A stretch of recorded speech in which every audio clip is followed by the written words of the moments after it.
Hey, and welcome to another installment of Share Thoughts. I am Cheryl, and these are my thoughts.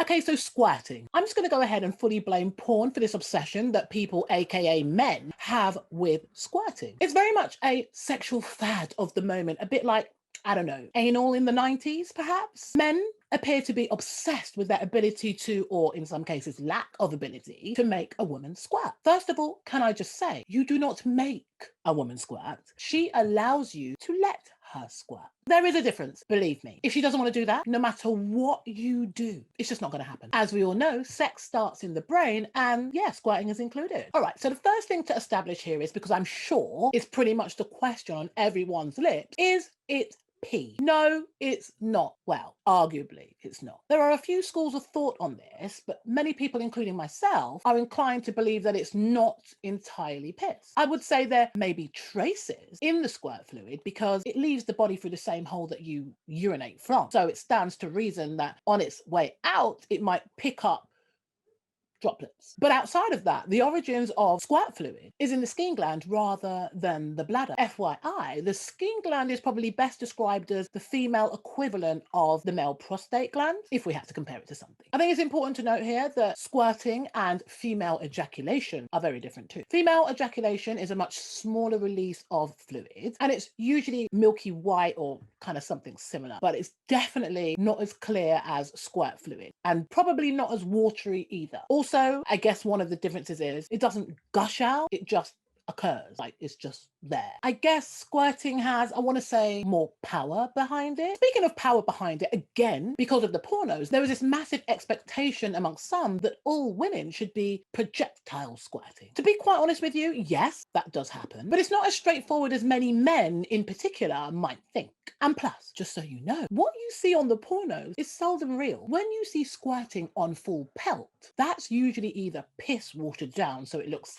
clear, or the results of a vaginal douche where porn stars essentially fill themselves up with water, then contract their muscles to shoot it back out again. I guess the whole thing is like, who's going to know? Remember, pornos are adult entertainment that are edited down, so you would never see the prep that goes on behind the scenes. So it's worth bearing that in mind when you're going into a situation where you're expecting squirting to pop off. Sometimes it might be more of a stream than it is a wave in the ocean, and both and everything else in between is totally valid. I guess the expectation of a woman being able to come like what we see in porn is similar to a woman expecting a man to projectile ejaculate, shed loads of cum into the air like a firework. I mean, yeah, that would be nice, but does it always happen? No, it doesn't. I mean, yeah, it can happen, like a gush of squirt fluid can happen, but it shouldn't be expected, if you know what I mean. We have to keep things in perspective. So what makes a woman squirt? So one thing you should know, absolutely, squirting does not necessarily mean orgasm. Whilst yes, it can occur at the same time, often it doesn't. Sometimes it happens before, sometimes it happens, and yeah, sometimes it happens during. But squirting is not indicative of an orgasm. You cannot presume just because she squirted that she's had an orgasm. How it actually happens is usually as a result of direct G-spot stimulation. Now, again, there's a whole lot of discourse around the G-spot and its location and is it real and yada, yada, yada. But one thing is for sure, there is a specific area in the vagina that once stimulated, stuff happens. This has been proven through research and study. This is actual and factual. It is arguable that the G-spot is actually part of the clitoris. If you know the way the clitoris is designed, you will know that the bit that we see externally is not even a quarter of the whole organ itself. You need to check out my other video on the clitoris for a bit more on that. But essentially, most of it is inside the woman's body. So there is an argument that actually the G-spot is a different part of the clitoris being stimulated. I find that quite easy to accept as an argument, especially when you understand the location, the size, and just the whole thing around the clitoris. I want to quickly say to the ladies, if you're trying to find your G-spot, you need to insert either your fingers or a toy into your vagina. Lift it up and kind of tilt it towards your stomach. You know, if you had like your two fingers and you do that kind of like come hither kind of gesture, that's that's the kind of motion that you're going for, obviously you'll kind of have to feel around a bit, but I don't doubt for 1 minute you will know when you've hit it. Also, please remember, as with everything else when it comes to sex, it's not a one size fits all. So it really is just about figuring out what is good and what feels right and nice for you. So yeah, for women that squirt, it's all about G-spot stimulation and clitoral stimulation together, actually. Again, I have spoken about the importance of clitoral stimulation and what it does for a woman, given the amount of nerve endings contained in the clitoris. So again, check out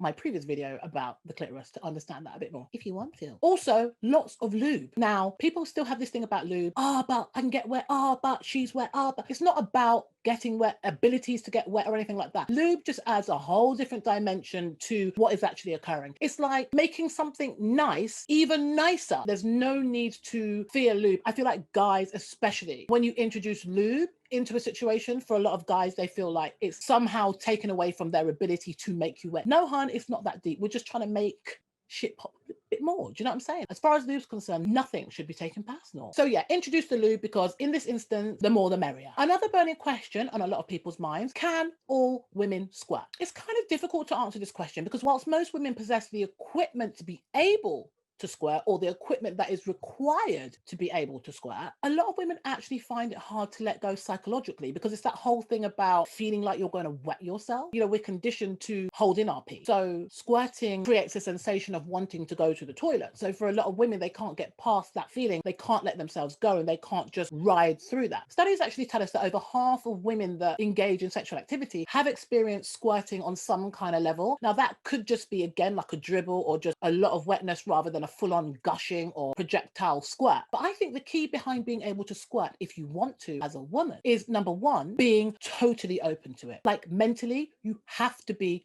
open. Number two, as a woman, you would need to be fully aroused. Like, arousal is key when it comes to being able to squirt. If you're not aroused, it's just not going to happen. And number three, 100% the right kind of stimulation and pressure has to be applied on the areas, again, the G-spot and the clit, in order for it to blow. I do get it though. I understand that men believe that if they're able to make a woman squirt, or a lot of men believe that if they're able to make a woman squirt, it's kind of a sign of their sexual prowess and ability. It can make them feel accomplished, like literally. Yeah, I do get it. But as a man, if you are pressuring yourselves to make a woman squirt, or worse still, pressuring her to squirt, it's never really going to end well. It's just not. And even if, say for example, you do manage to get that, her squirting doesn't actually mean, and I think I mentioned this before, that she's having a mind-blowing orgasm. Sorry to rain on your parade, but it just doesn't. The truth of the matter is, some of the most intense orgasms come without squirting. And whilst, yeah, sometimes you can have a wild one with a squirt, a lot of the time, it's not always like that. Another thing I do wonder, to these guys that are out here wanting women to squirt and stuff, again, it's fine if that's what you like. But I wonder how many of them actually wonder, or have even stopped to ask a woman how they actually feel about it, what it actually feels like for them, you know, if they're comfortable with it, do they enjoy it, do they like it, what does it do, you know, all of that kind of conversation. Because we know, I feel like most women have a good idea of how a man feels when he comes or ejaculates. And while squirting is different, it's still an expulsion of a fluid. So yeah, I'm just wondering how many men actually ask the women that they're with, how does that feel for you? And I'm not talking about you asking how it feels for you when you're deep inside her. I mean, asking her how the actual event, the act of squirting actually felt for her, how it made her feel. As I said before, some women can't get past the whole thing of letting themselves just go because it feels like they're going to piss themselves. It's worth asking. There's your homework, boys. Next time you're with a woman and you want her to squirt, or if she does squirt, ask her. Ask her afterwards when it's pillow talk. I think it'd be really useful for you to hear what she says. Might change your outlook on things. Never know. Might make shit worse, but you know, I think it's worth asking. I like to communicate. I like to ask things. So for me, I would definitely ask a question. Like if someone does something that I know is a bodily reaction, especially if I enjoy watching it, I want to know how they feel about actually doing it. All right, like the crudest example, if I see a dude erupt, I'm going to enjoy watching that. But then I also want to know how he felt about me watching that. Do you know what I mean? So yeah, it's a good conversation to have. Communication, people, communication. We love it. But okay, I think, and I mean this with the utmost respect, men, y'all need to stop looking at making a woman come as some kind of mad conquest. You just need to enjoy whatever is occurring. Like, it sounds so corny, but it's true. Too much brain power. You're doing the most. You're overthinking shit. You're basing your whole experience on what happens with her body when you shouldn't. You should just be enjoying the vibes, however they go. I mean, don't get me wrong, we all have things that get us off. And for some men, squirting is that thing. That's what you like. That's fine. I am certainly not trying to diminish squirting as a legitimate turn on. No, not even. But taking sex as it comes is definitely where it's at. And I cannot begin to stress enough, pressuring anyone to do something in a sexual situation nearly always has the opposite effect to what is being desired. Yes, squirting is one way a woman's body can show sexual pleasure, but it's literally only one way. There are other ways too. Pleasure is the name of the game when it comes to having sex for fun. So guys, keep that in mind as the main focus, and the likelihood of you breaking down her floodgates will increase tenfold.